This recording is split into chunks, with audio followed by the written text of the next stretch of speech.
You folk have been requesting I cover this character for well over a year at this point, and while I have made you wait, it is better late than never, right? The engineer is here, everyone, and it is brought to us by Jack and Goat Slice, a returning modder responsible for the fantastically done Reign of Runts mod. From deployable turrets to neat gadgets all around, all I can say is this: Winona better start packing a bag. Let's get to it. And typically, the mods that sit best with many of us out there are the ones that allow for us to have plenty of configuration. And the engineer here is among that very group.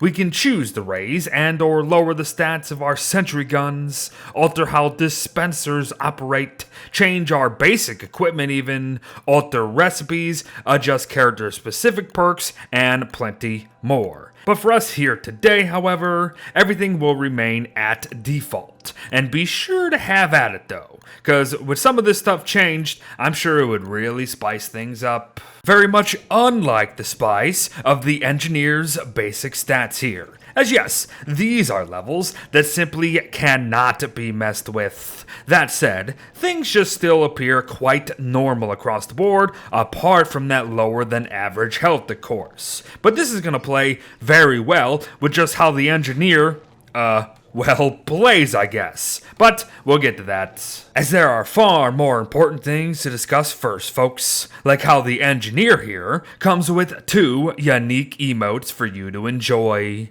The Rancho Relaxo here, or Rancho for short, sees you chillin' like a villain with a couple of beers ready to chug and roll, while the playful Kiskowski Kick has you dancing away the fears of the constant and flailing for joy. Fun stuff. But yes, now the actual things that are actually important. His perks and what he actually spawns in with. Plenty of his mechanics will be contained within a crafting tab they will soon be discussing. However, the engineer here also benefits from an increased knowledge of science-related crafts, very similar to Wickerbottom's perk. So in short, you'll have access to many crafts locked behind a science machine after immediately spawning in. Good stuff. But now his equipment, starting with the Hard Hat. It is an exclusive armor piece that will protect up to 70% damage reduction levels, has 295 durability, and offers the typical 20% wetness protection. And as you can guess, it is nothing special, apart from being accessible from the start, of course. But again, as we'll come to find, the engineer really shouldn't be doing any fighting that would even lead to getting hit at all. Especially when he himself is actually weaker than most other characters out there due to him having a negative damage modifier. So you must keep that in mind.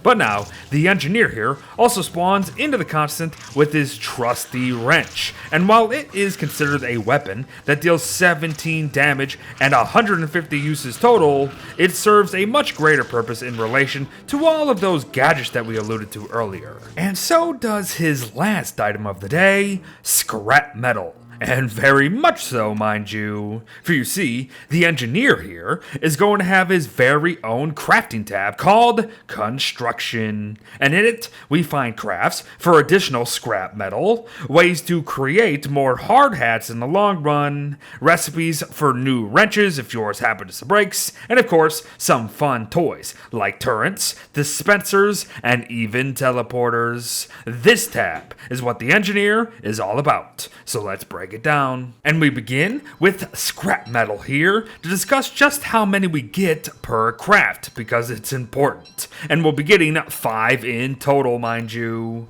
This is great, as many of the machines and their upgrades that we'll discuss here today are quite the expensive little buggers. So 2 flint and 2 twigs for 5 metal, not bad. But now the real fun begins, the sentry gun.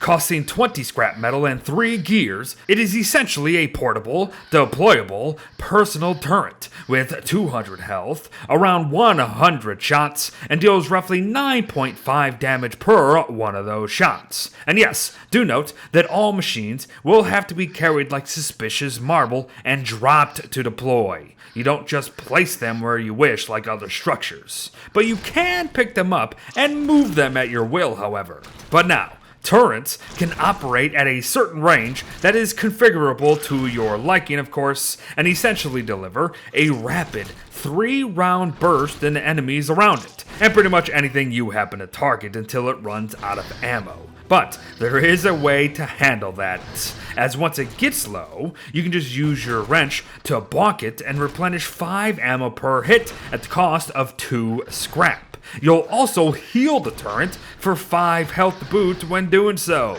Good stuff. However, smacking ammo into your turret isn't the only use for said wrench. Continuing to hit one will eventually upgrade the turret to level 2 at the cost of 30 scrap metal, mind you. And at level 2, the turret gains an additional 10 shots overall, it doubles in health, which is always welcomed, increases its fire rate, sees an increase in damage, and thus raises its DPS needed to take on some much bigger foes. Be mindful though, enemies will become hostile to the turret over you once they get shot by it. And having one of your machines break at the end of the day will knock you for plenty of sanity. But we ain't quite at max power yet, folks. So keep smashing and upgrading the level 2 turret at the cost of an additional 40 scrap metal this time around, and a level 3 machine will be yours. So enjoy double the available ammo over that of a level 2 turret, 600 health overall,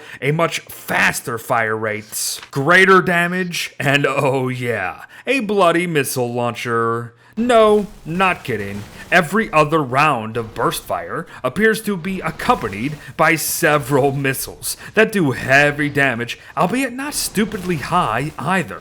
Honestly, while having sentry guns that don't starve sounds pretty crazy powerful, Winota's catapults may arguably still be better in every way.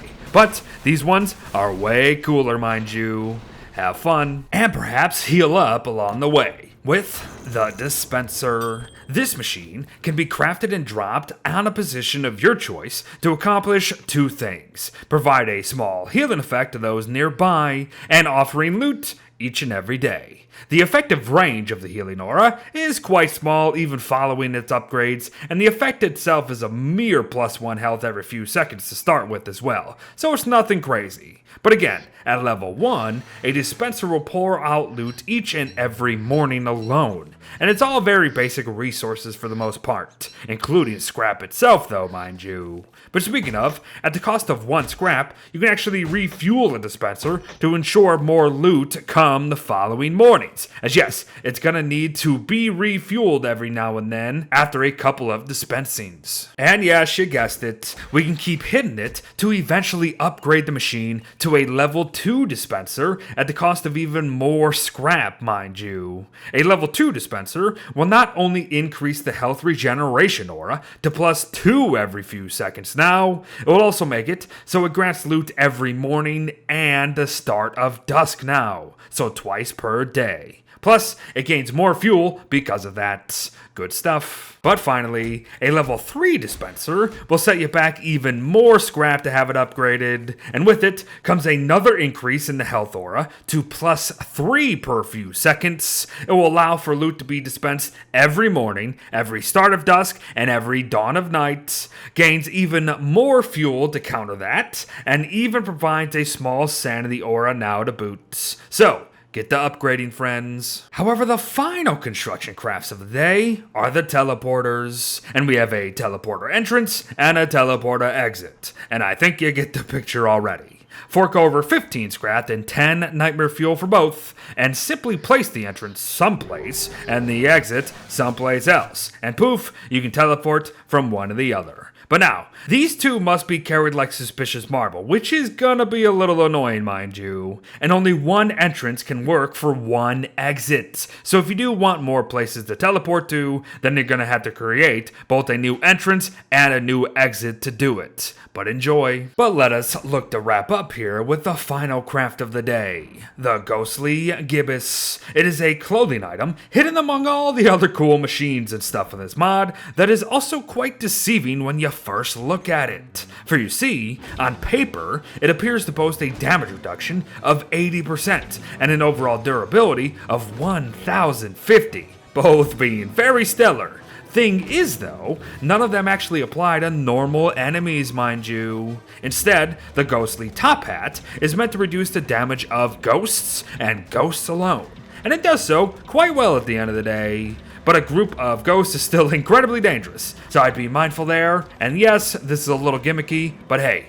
it's a thing. Know what else is a thing that I always keep forgetting about now? The favorite foods mechanic. And the engineer's favorite munch time comes from straight up cooked meats. Yup. That's all she wrote. But enjoy plus 40 hunger because of it regardless. And one last thing, 5 separate skins await your choice when you go to play this modded character as well. So enjoy what you please. And thanks for all your hard work, both Jack and Goat Slice. Skin it up. And there you have it, everyone. An impromptu look at the engineer. A modded character for Don't Starve Together here. Different, potentially quite fun, and offers a unique take on how one participates in combat within this game perhaps. Not bad, I can always welcome that at this point. But thanks for watching, folks. Be sure to show some love to the modders themselves as well, and I'll see you in the next one. Bye bye.